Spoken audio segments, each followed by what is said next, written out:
स्वागत है आप सभी लोगों का। और आइए आज हम लोग यूपी बोर्ड के हाई स्कूल के संस्कृत के पद्य प्यूषम खंड के विद्यार्थी चर्या नामक पाठ की सूक्तियों का अध्ययन करें। इसके पहले अपने लोगों ने जो आगे के पाठ हैं उन सूक्तियों का अध्ययन अपने लोगों ने कर लिया है। आइए ये जो पांचवा पाठ है जिसका शीर्षक है विद्यार्थी चर्या, इस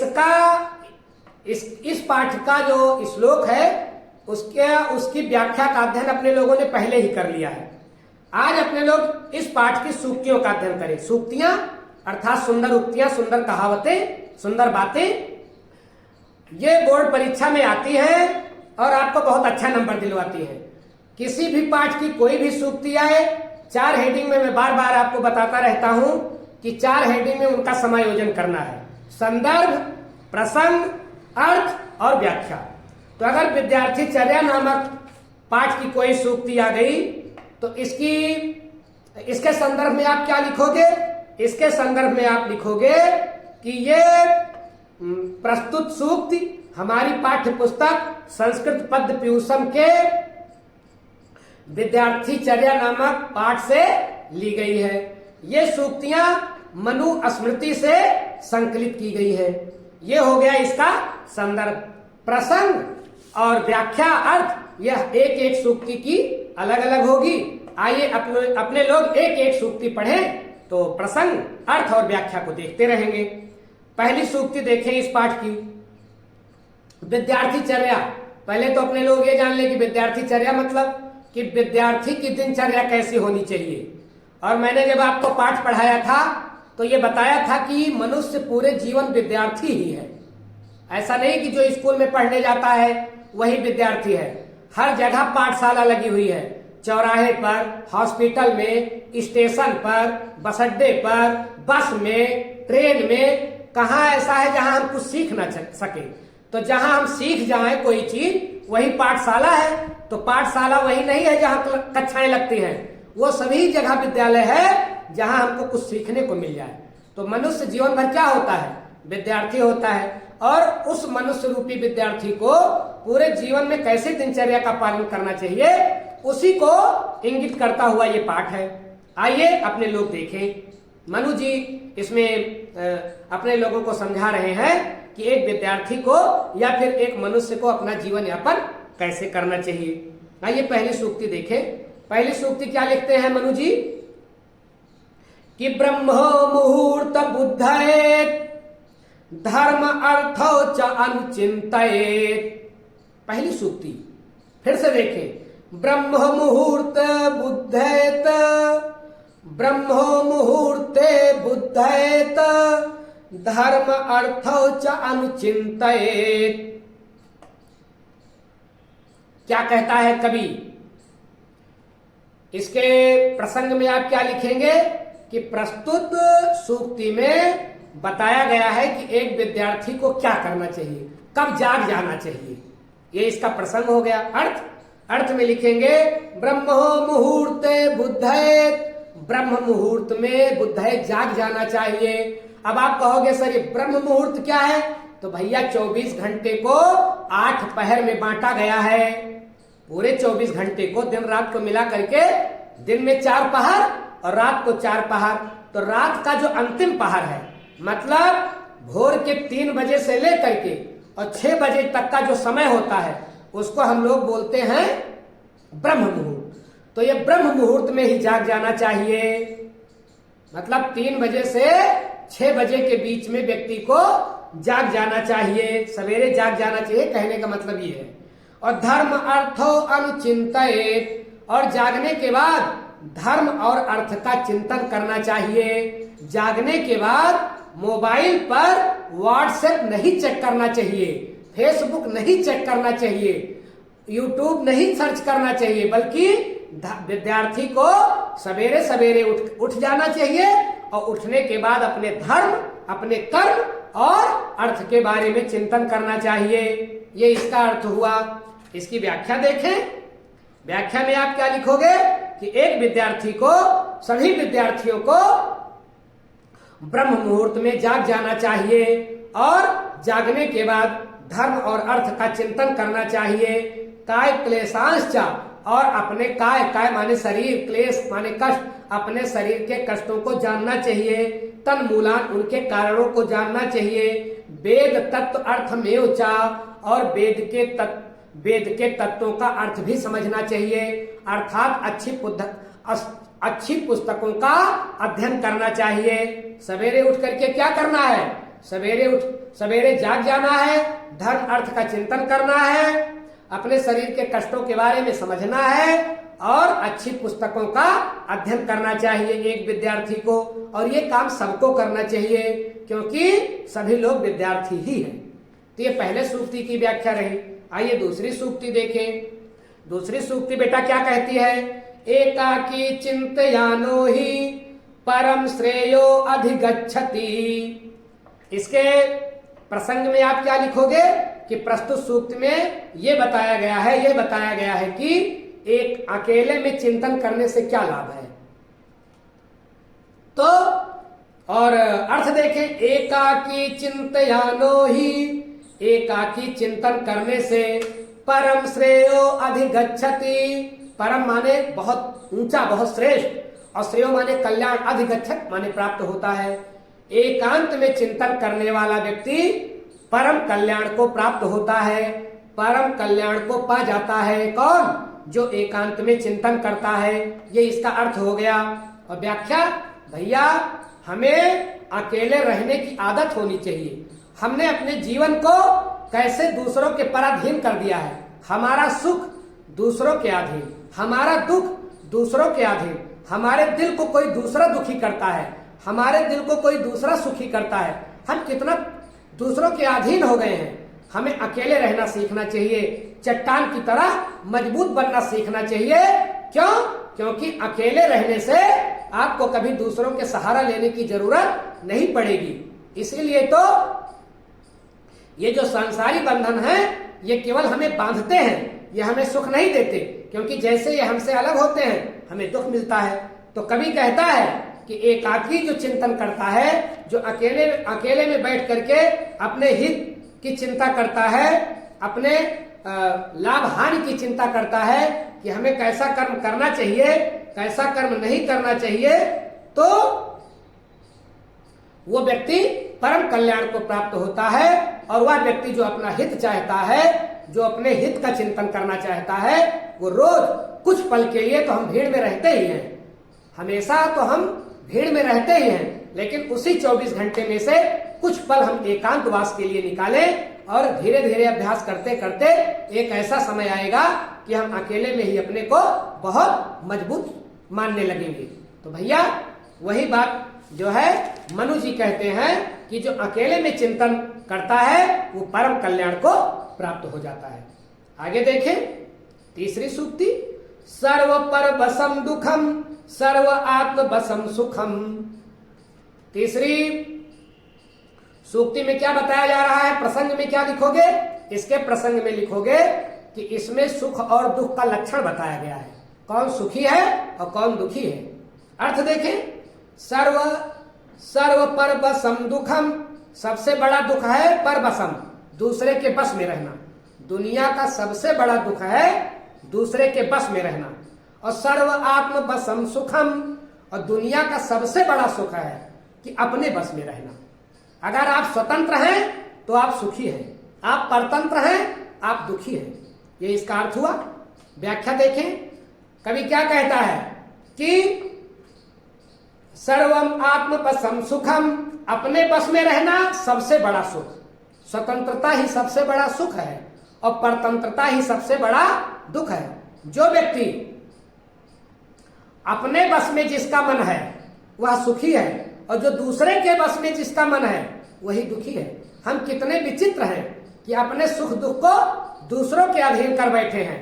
तो हमें लगता है कि हमें सुख दुख केवल अपने विचारों से प्राप्त करना चाहिए।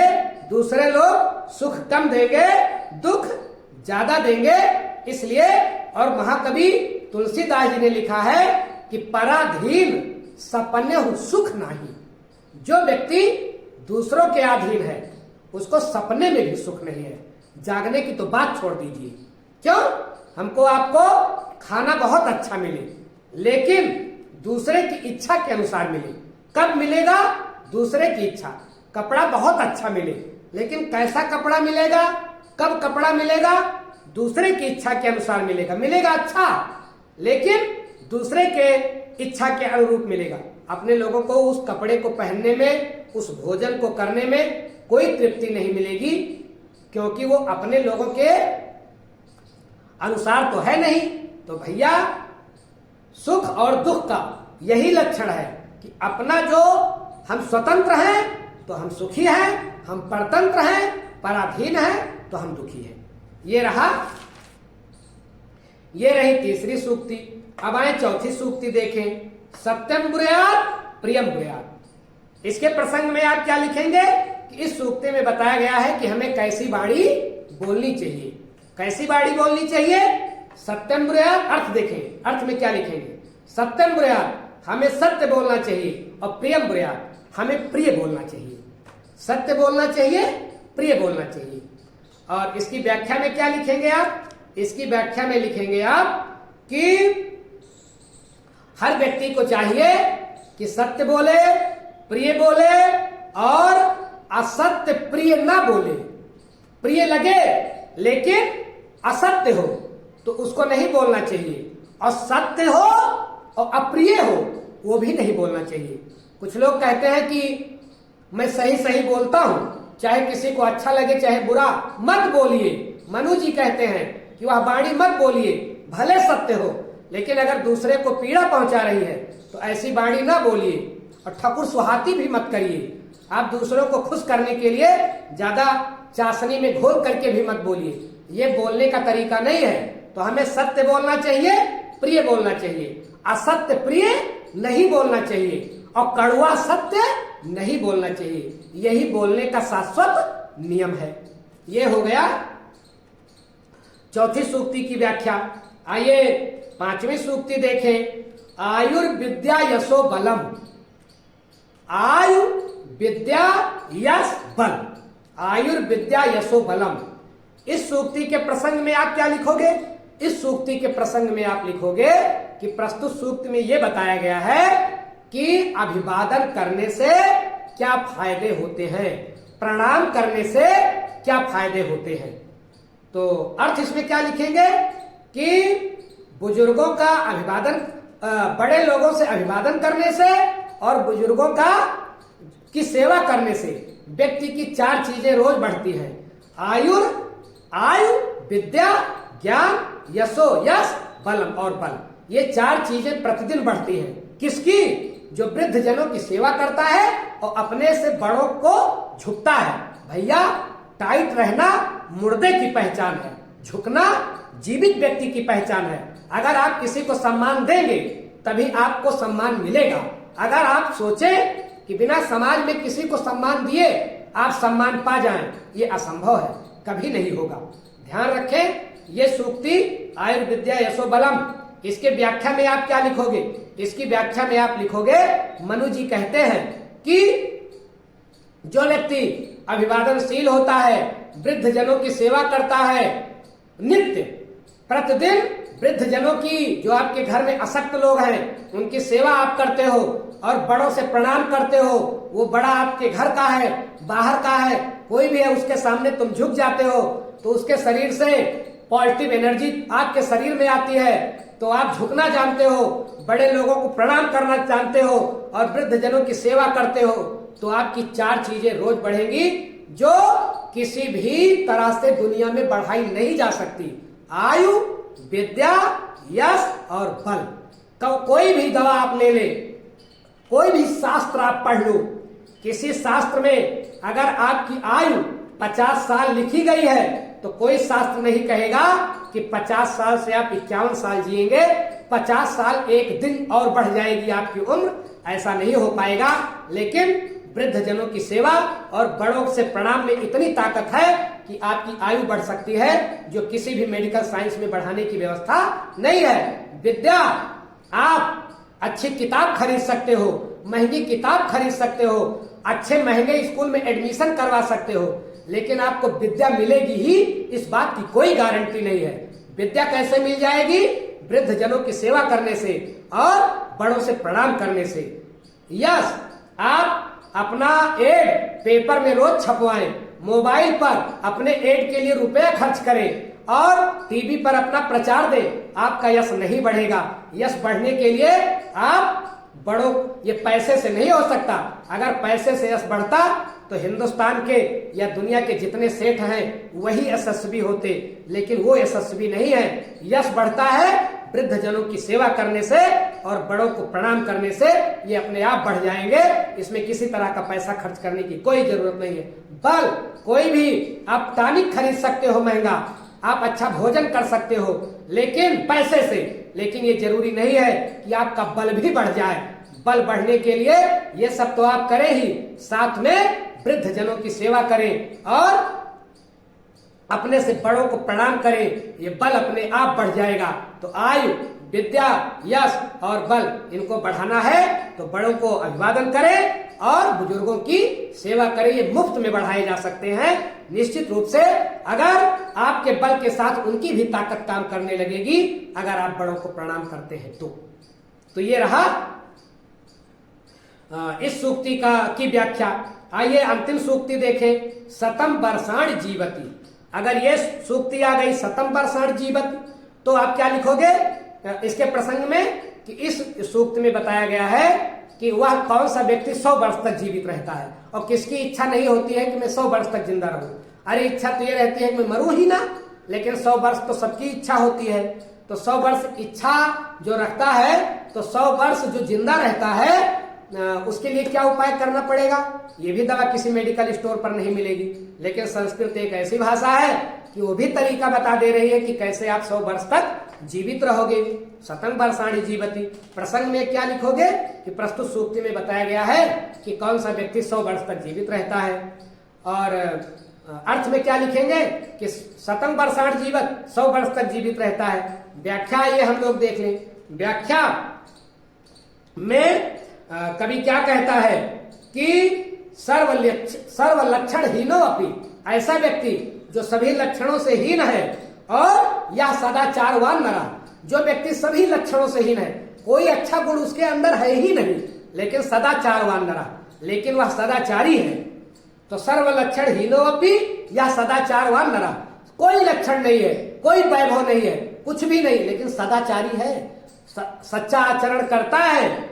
और श्रद्धानो, जिसके अंदर श्रद्धा है, अनुसूयचा, जिसके मन में किसी के प्रति ईर्ष्या नहीं है, वो शतम वर्षाणि जीवति, ऐसा व्यक्ति 100 वर्ष तक जीवित रहता है।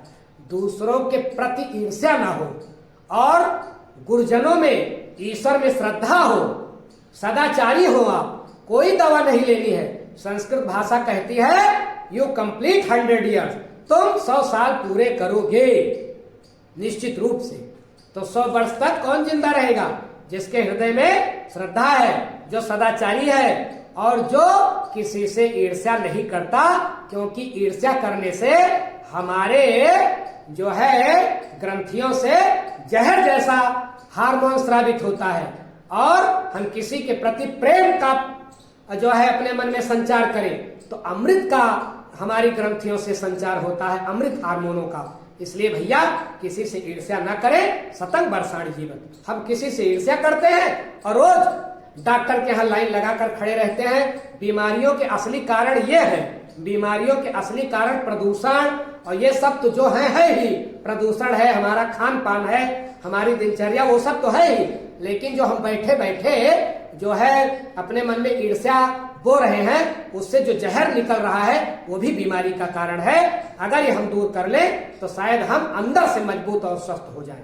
वह व्यक्ति 100 वर्ष तक आराम से जीवित रहता है। तो भैया ये जो है विद्यार्थी चर्या इस पाठ की सूक्तियां रही। मुझे पूरा भरोसा है कि इन सूक्तियों को आपने समझा होगा और बोर्ड परीक्षा में आप बेहतर ढंग से इनको लिखेंगे। ऐसे ही संस्कृत की अन्य कक्षाओं के साथ हम शीघ्र ही आपके सामने उपस्थित होंगे।